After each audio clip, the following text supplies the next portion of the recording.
अस्सलामुअलैकुम, GTV news के साथ मैं हूं माजिद अली खान और मैं हूं अरीबा सुल्तान। हेडलाइंस आपने जाने, बुलेटिन का बाकायदा खास करेंगे। सबसे पहले बताएं कि सदर मुमलिकत डॉक्टर आरिफ अलवी की कराची में सहाफ़ियों से मुलाकात। सदर मुमलिकत ने मरियम औरंगज़ेब के साथ होने वाले वाक़े पर अफसोस का इजहार किया। सदर मुमलिकत आर्मी चीफ एक्सटेंशन के सवाल पर सदर मुमलिकत ने आइन के मुताबिक चलने का मशवरा दे दिया। आपको खबर दे रहे, सदर मुमलिकत आरिफ अलवी ने कराची में सहाफ़ियों को जोहराना दिया है। सदर मुमलिकत ने मरियम औरंगज़ेब के साथ होने वाले वाक़े पर अफसोस का इजहार किया है। उन्होंने कहा कि मर्द हो या औरत, किसी के साथ भी ऐसा वाक़या नहीं होना चाहिए। आर्मी चीफ की तकर्रुरी आइन के मुताबिक होनी चाहिए। सदर मुमलिकत ने मज़ीद कहा कि इलेक्ट्रॉनिक वोटिंग मशीन पर मीडिया के किरदार से मुतमईन नहीं है। जी हाँ, सदर मुमलिकत डॉक्टर आरिफ अलवी की कराची में सहाफ़ियों से मुलाकात। सदर मुमलिकत ने मरियम औरंगज़ेब के साथ होने वाले वाक़े पर अफसोस का इजहार कर दिया। सदर मुमलिकत आर्मी चीफ के एक्सटेंशन के सवाल पर सदर मुमलिकत ने आइन के मुताबिक चलने का मशवरा भी दे दिया। साथ ही ये भी कहा कि मर्द हो या औरत, किसी के साथ भी ऐसा वाक़या नहीं होना चाहिए। आर्मी चीफ की तकर्रुरी आइन के मुताबिक होनी चाहिए। सदर मुमलिकत डॉक्टर आरिफ अलवी ने कराची में सहाफ़ियों को जोहराना दिया। इस मौके पर गुफ्तगू करते हुए उन्होंने कहा कि सदर मुमलिकत का मरियम औरंगज़ेब के साथ होने वाले वाक़े पर अफसोस का इजहार भी किया। इसी सारे मामले पर बात करेंगे और इसी जोहराने में मौजूद है सीनियर एंकर पर्सन, सीनियर सहाफ़ी मुजाहिद बरेलवी साहब। उनसे मजीद बात करते हैं। मुजाहिद साहब, मजीद क्या कहना था सदर मुमलिकत डॉक्टर आरिफ अलवी का? देखिए, तो आज ये कुछ तकरीबन 2 घंटे की जिसे कहते हैं लाइटर वे में बेतकल्लुफाना गुफ्तगू हुई। और ये रेयर जिसे मैं कहूँगा कि शायद आरिफ अलवी साहब यूं तो मिलते रहे मीडिया से, लेकिन कराची के जो नुमाइंदा सहाफ़ियों से उनकी इंतहाई तफसीली गुफ्तगू हुई, जो खाने की टेबल पर भी जारी रही। यकीनन उसमें बहुत सी ऑफ द रिकॉर्ड बातें थी, लेकिन अगर मैं ये कहूँ कि उसमें उन्होंने कहीं भी ये कोशिश नहीं की कि आउट वे जाके तहरीक इंसाफ और उसकी क़यादत को वो डिफेंड करते या सपोर्ट करते। सबसे ज़्यादा बहरहाल उन्हें एक तो ECP इलेक्ट्रॉनिक मशीन पर उन्होंने जोर दिया कि उन्होंने कहा कि मैंने हसन इकबाल से भी इस सिलसिले में गुफ्तगू की थी कि आप कंसीडर करें, क्योंकि इससे बहुत बड़ा नुकसान होगा। आज चीफ के सिलसिले में जो बहुत सेंसिटिव इशू है, इस पर भी जब सवाल हुआ तो उन्होंने बहुत ही गार्डेड वर्ड में कहा कि जो स्टेक होल्डर है, जो वो हैं, ये उसी को तय करेंगे, वो उनके डोमेन में नहीं आते। मैंने कहा ना कि उन्होंने बेशुमार जो तवज्जो से जो सवाल तहरीक इंसाफ या हुकूमत और अपोजिशन, और फिर ख़ास तौर पर उनसे ये सवाल किया गया कि जी आपने इस बात की कोशिश की कि प्राइम मिनिस्टर जो इस वक्त जो मौजूदा हुकूमत और अपोजिशन है उनके दरमियान कोई कंसेंसस डेवलप हो ताकि ये फिजा ख़त्म हो। तो उन्होंने इस पे मुताद अल्फाज में कहा कि मैंने कोशिश तो की, बल्कि जब बराह रास्त सवाल हुआ तो उन्होंने कहा अमेरिका और पाकिस्तान को मिलाना किस तरह मुमकिन है। तो मेरे मकसद ये था कि जो जो सवाल उनसे होते रहे उन्होंने बहुत खुलकर गुफ्तगू की। यकीनन उसमें ऑफ द रिकॉर्ड गुफ्तगू नहीं आ सकती, ना आनी चाहिए, लेकिन मैंने कहा ना कि आर्मी चीफ की तकर्रुरी हो, सैलाब ज़दगान से मुतासर हो, और इस तमाम इशूज़ पर उन्होंने टच किया। जी, इलेक्ट्रॉनिक वोटिंग मशीन पर मीडिया के किरदार से मुतमईन नहीं, सदर मुमलिकत डॉक्टर आरिफ अलवी ने ऐसा कहा। मुजाहिद बरेलवी साहब इस मुलाकात में मौजूद थे और इस मुलाकात का अहवाल हमसे शेयर कर रहे थे। बहुत शुक्रिया मुजाहिद साहब। अभी आपको बताएं, पैट्रन इन चीफ काटी SM मुनीर ने चीफ ऑफ आर्मी स्टाफ से वज़ीर आज़म शहबाज शरीफ की साबिक वज़ीर आज़म इमरान खान से मुलाकात का इंतज़ाम करने की अपील करती है। आर्मी चीफ अपने खिलाफ प्रोपेगंडे पर नाराज़ हैं, SM मुनीर का ऐसा कहना है। पैट्रन इन चीफ काटी SM मुनीर ने चीफ ऑफ आर्मी स्टाफ से वज़ीर आज़म शहबाज शरीफ की साबिक वज़ीर आज़म इमरान खान से मुलाकात का इंतज़ाम करने की अपील कर दी। इसी हवाले से मज़ीद तफसीलात जानने के लिए हमने रब्ता किया अपने नुमाइंदे असगर अजीम से। जी असगर, SM मुनीर का मज़ीद क्या कहना था? देखिए, SM मुनीर मीडिया से गुफ्तगू कर रहे थे जब एडिशनल IG जावेद आलम उर्दू काटी आए थे, तो उन्होंने इस आर्मी चीफ से मुलाकात का अहवाल बताते हुए कहा कि आर्मी चीफ ने गुज़िश्ता रोज चंद बड़े ताजरों से मुलाकात की और वो फिक्रमंद है, नाराज है सोशल मीडिया पे आर्मी के खिलाफ होने वाले प्रोपेगेंडे से। साथ ही उन्होंने बताया कि आर्मी चीफ ने इमरान खान और शहबाज शरीफ के दरमियान मुलाकात का भी इंदिया दिया है कि वो जल्द इंतजाम करेंगे इन दोनों की मुलाकात का और इंतखाबात को जल्द कराने के लिए राह हमवार करने की कोशिश करेंगे।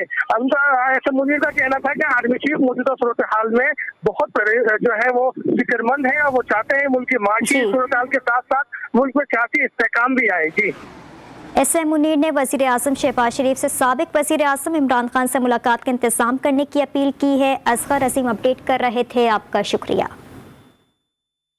वज़ीर आज़म हाउस से अहम ऑडियोज़ लीक करने के मामले में बड़ी पेशरफ्त हुई है। वफाकी हुकूमत ने ऑडियोज़ लीक होने की आला सतह पर तहकीकात का आगाज़ कर दिया। तहकीकात के लिए JIT तश्कील दे दी गई है। इस बात की तहकीकात की जाएंगी कि डेटा हैक किया गया या किसी ने चोरी करके फ़रोख्त किया।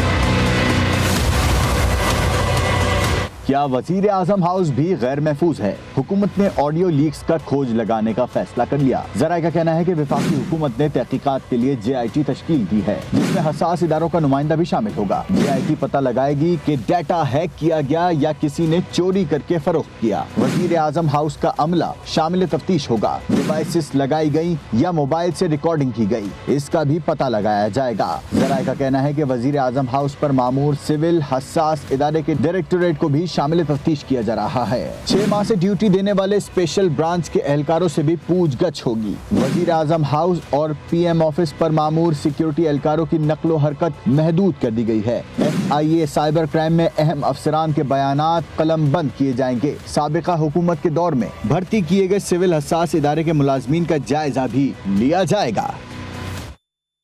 वज़ीर आज़म हाउस की सिक्योरिटी सवालिया निशान है। वज़ीर आज़म का दफ्तर भी साइबर सिक्योरिटी के हवाले से बहुत कमज़ोर है, ये कहना है साबिक वफाकी वज़ीर फवाद चौधरी का। इस्लामाबाद में प्रेस कॉन्फ्रेंस करते हुए फवाद चौधरी ने वज़ीर आज़म की ऑडियो लीक पर बात करते हुए कहा कि वज़ीर आज़म हाउस में 20 अगस्त से जितनी भी गुफ्तगू हुई उनकी ऑडियोज़ डार्क वेब पर मौजूद हैं।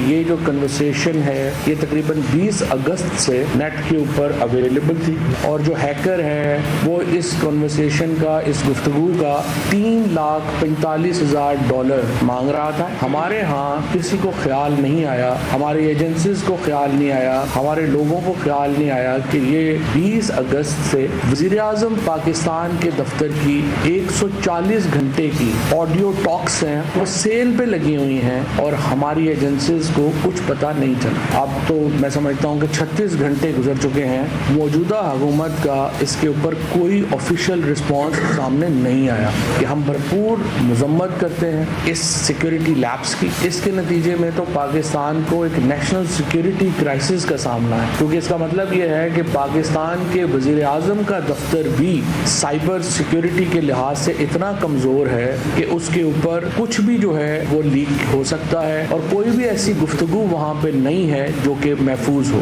ये बहुत ही मैं समझता हूँ एक बड़ा सिक्योरिटी लैप्स है। मैंने कोई खबर लगवानी हो या रुकवानी हो, ये सारा राहील मेरे लिए मैनेज कर रहा है। ये खिदमात हैं जो कि मरियम नवाज़ अपने दामाद के ज़रिए ले रही थी और ये फ़ायदा है जो मरियम नवाज़ अपने दामाद को अपने चचा के ज़रिए देना चाह रही थी कि हिंदुस्तान से डायरेक्ट यहाँ पे जो है वो चीज़ जो है वो ले आए। और इतनी जल्दी तो मेरा ख्याल है कि कोई और रंग भी नहीं बदल सकता जितनी जल्दी ये रंग बदलते हैं।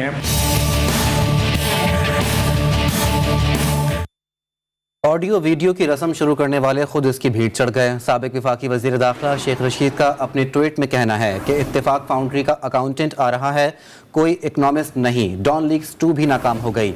मरियम निशाना है, शहबाज को बचाना है। शेख रशीद का अपने ट्वीट में मजीद कहना है कि उल्टी गिनती शुरू हो गई है, अक्टूबर का इंतज़ार करें, आपने घर जाना है, इलेक्शन कराना है। साबिक वज़ीर आज़म इमरान खान का कहना है कि 7 मार्च को डोनाल्ड लू धमकी देता है और 8 मार्च को अदम एतमाद कौमी असम्बली में टेबल हो जाता है। लाहौर GC यूनिवर्सिटी में तकरीब से खिताब करते हुए उनका कहना था कि हमारे लोगों को 20 से 25 करोड़ में ख़रीदा जाता है। पाकिस्तान के करप्ट तरीन बड़े बड़े डाकुओं को हम पर बिठा दिया गया। एक मुल्क का प्राइम मिनिस्टर एम्बेसडर से आता है कि जी वो डोनाल्ड लू एम्बेसडर को कह रहा है कि अगर आप इमरान खान को नहीं हटाएंगे तो पाकिस्तान के कॉन्सिक्वेंसेस होंगे। 7 को वो ये धमकी देता है, 8 को नो कॉन्फिडेंस मोशन टेबल होगा नेशनल असेंबली में और इमरान खान को हारना है, आपने हराना है। नेशनल असेंबली में टेबल हो जाता है और उसके बाद हमारे कोई 20 लोटे बनने शुरू हो जाते हैं। 20-25 करोड़ रुपया से उनके जमीर खरीदे जाते हैं और फिर हमारे जो इत्तेहादी वो बारी बारी जाना शुरू हो जाते हैं। इंपोर्टेड गवर्नमेंट आई और मैं ये गवर्नमेंट को ये सुन लो जरा, यही नहीं कि सिर्फ साजिश के तहत एक बैरून मुल्क ने हमारे ऊपर एक गवर्नमेंट इंपोज की, पाकिस्तान के करप्ट तरीन बड़े बड़े डाकुओं को हमारे ऊपर बैठा दिया। 60% कैबिनेट चोरी के ऊपर जमानत पे है, चोरों को ऊपर बैठा दिया। वज़ीर इत्तलात सिंध शर्जील इनाम मेमन कहते हैं सिंध हुकूमत की पूरी मशीनरी सलाह मुतासरीन की बहाली के काम पर लगी हुई है। मुखय्यर हजरात से गुजारिश है कि पानी की निकासी में मदद करें। शर्जील मेमन ने मजीद कहा, इंतखाबात वक्त पर होने चाहिए, इसहाक डार का मुल्क है, उनको वापस आना चाहिए। सिंध गवर्नमेंट की पूरी मशीनरी है वो इस वक्त इसी रिलीफ ऑपरेशन में लगी हुई है। जितनी भी NGOs हैं मैं उनसे ये गुजारिश करूंगा, जितने भी वॉलंटियर हजरात हैं उनसे गुजारिश करूंगा कि आप डी वाटरिंग में जितनी मदद कर सकें वो करें। जितनी भी अद्वियात लें ताकि कहीं पे अद्वियात का एक्सक्यूज ना बन सके कि हमारे पास अद्वियात की शॉर्टेज है। गवर्नमेंट ऑफ सिंध ने मुख्तलिफ बैंक से बात की है कि जो भी किसान और हारी हैं इनके कर्जों को रीशेड्यूल किया जाए। जहाँ तक आपने बात की इसहाक डार साहब की, बिल्कुल उनका मुल्क है, उनको आना चाहिए, बिल्कुल आए, किसने मना किया। अभी अपडेट करें कि आपको करप्शन करने वालों को बड़ा रिलीफ मिल गया है। नए कवानीन से 350 से ज्यादा अफराद को रिलीफ मिल गया। नए कवानीन के तहत 50 करोड़ रुपए से कम की करप्शन वालों के केसेस की समाअत अब नैब नहीं करेगा। रिलीफ पाने वालों में साबिक वज़ीर आज़म शाहिद खाकान अब्बासी, साबिक MP रऊफ सिद्दीकी और उनके भाई आदिल सिद्दीकी और दीगर भी शामिल हैं। मजीद क्या तफसीलात हैं जानते हैं नुमाइंदा खुसूसी जावेद असगर चौधरी से। जावेद साहब बताइएगा। जी, केसेस वापसी से इस्तेफादा हासिल करने वाले की फहरिस्त GTV ने हासिल कर ली है, जिसके मुताबिक नैब सिंध के 52 मरकजी मुलजमान समेत 336 अफराद ने नैब के पर मौजूद केसेस को FI और सूबाई इलेक्शन एंटी करप्शन को वापसी की कार्रवाई का आगाज कर दिया गया है। वापस किए जाने वाले केसेस में शामिल 3 सियासतदानों पर मजमूई तौर पर रुपए करप्शन का इल्जाम है। वापस किए जाने वाले केसेस में MKM के आदिल सिद्दीकी और रऊफ सिद्दीकी समेत शाहिद खाकान अब्बासी शामिल हैं। अब्दुल रऊफ सिद्दीकी ने गैर कानूनी तरीके से 372 रुपये खजाने को करोड़ों का नुकसान पहुंचाया। आदिल सिद्दीकी और दीगर पर गैर कानूनी अराजी अलाटमेंट से कौमी खजाने को 20 करोड़ से ज्यादा नुकसान पहुंचाने का इल्जाम है। साबिक वज़ीर शाहिद खाकान अब्बासी और PSO में गैर कानूनी भर्तियों का इल्जाम और 128 मिलियन नुकसान पहुंचाने का इल्जाम है। केसेस वापसी से इस्तेफादा करने वालों में साबिक रेवेन्यू अफसरान, वाटर बोर्ड और KD अफसरान भी शामिल हैं। वाटर बोर्ड के अफसरान ने 1128 एकड़ जमीन गैर कानूनी अलाटमेंट से खजाने को करोड़ों का नुकसान पहुंचाया। साबिक चीफ एडिशनल मोहम्मद सिद्दीक और साथियों ने 8 एकड़ कीमती जमीन पर गैर कानूनी लैंड करके 25 करोड़ का नुकसान पहुंचाया। साबिक KMC अफसर गुलाम भल्ल ने गैर कानूनी सरकारी जमीन अलाटमेंट से खजाने को अरबों का नुकसान पहुंचाया है। साबिक IG सिंध गुलाम हैदर जमाली और साथियों ने फंड्स का नाजायज इस्तेमाल करके 15 करोड़ से जायद की करोड़ों की करप्शन मुलविस साबिक DSP CA मजूद काका ने भी TCL से नाम अखराज के लिए इस नैब कानून की वापसी के बाद अखराज के लिए अदालत से रुजू कर लिया है। जी, करप्शन करने वालों को बड़ा रिलीफ मिल गया है। जावेद असगर चौधरी अपडेट कर रहे थे, आपका शुक्रिया। खबर शामिल करेंगे खेल के मैदान से। क्रिकेट की रौनकी कराची से लाहौर मुंतकिल हो गई। पाकिस्तान और इंग्लैंड की क्रिकेट टीमें लाहौर पहुंच गईं। दोनों टीमें कल शाम कद्दाफी स्टेडियम में ट्रेनिंग करेंगी। पाकिस्तान और इंग्लैंड के दरमियान 7 T20 मैचेस की सीरीज 2-2 से बराबर है। सीरीज का 5वां मैच 28, छठा मैच 30 सितंबर को खेला जाएगा, जबकि दोनों टीमों की सीरीज के आखिरी मुकाबले में 2 अक्टूबर को मद्दे मुकाबिल होंगी। और बुलेटिन के आखिर में आपको बताएंगे कि कहते हैं कि शौक अगर पेशा बन जाए तो इससे बड़ी खुशबख्ती कोई और नहीं हो सकती। लाहौर के रहने वाले एक ऐसे ही एक खुशकिस्मत शख्स से आपकी मुलाकात करवा रहे हैं। इनामुल हक लाहौर हाई कोर्ट में गुज़िश्ता 30 सालों से किताबें बेचकर इल्म की रोशनी से जहन के दरीचे खोलने का काम कर रहा है। तफसीलात शेख ज़ैनुल आबदीन की रिपोर्ट में देखिए।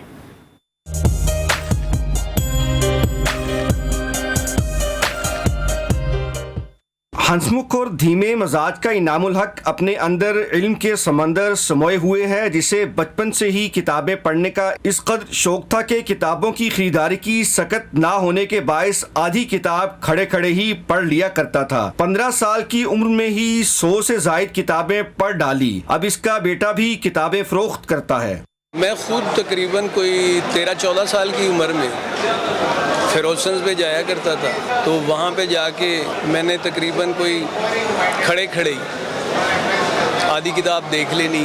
इनाम ने किताबों का ये स्टॉल 1992 में शुरू किया, जहाँ पर बहुत से जजीज, वकला, अदालती अमला और सहाफ़ी किताबों को खरीदते हैं। मुझे भी तकरीबन कुछ 7 साल होने वाले हैं, तो ये ऐसे समझ लें कि वालिद साहब की मरहून मेहनत मैं इस काम में जो है ना आया हूँ। किताबें खरीदने वालों का कहना था कि हाई कोर्ट में इस दुकान का होना 10 गाह की मानिद है। काफ़ी मैंने किताबें इनसे भाई से ख़रीदी हैं और मैंने पढ़ी भी हैं और पढ़ता भी हैं और इंशाल्लाह आज तक पढ़ता रहूँगी और जुनून की हद तक पढ़ता हूँ। सही बात है। सोशल मीडिया के जदीद दौर में कुतुब फरोशी मुनाफा बख्श तो नहीं, लेकिन रूह की तस्कीन और दिल की तसल्ली ज़रूर है। इल्म एक लाजवाल दौलत है जो दुनिया में छुपे खजानों से आपको आश्कार करती है। आज की नौजवान नस्ल सोशल मीडिया के इस दौर में किताब बिनी से दूर नजर आती है। कैमरामैन शिरोज के साथ Sheikh Zainul Abidin, GTV news, Lahore. News bulletin से फिल वक्त इतना ही। बाखबर रहिए और देखते रहिए GTV न्यूज़।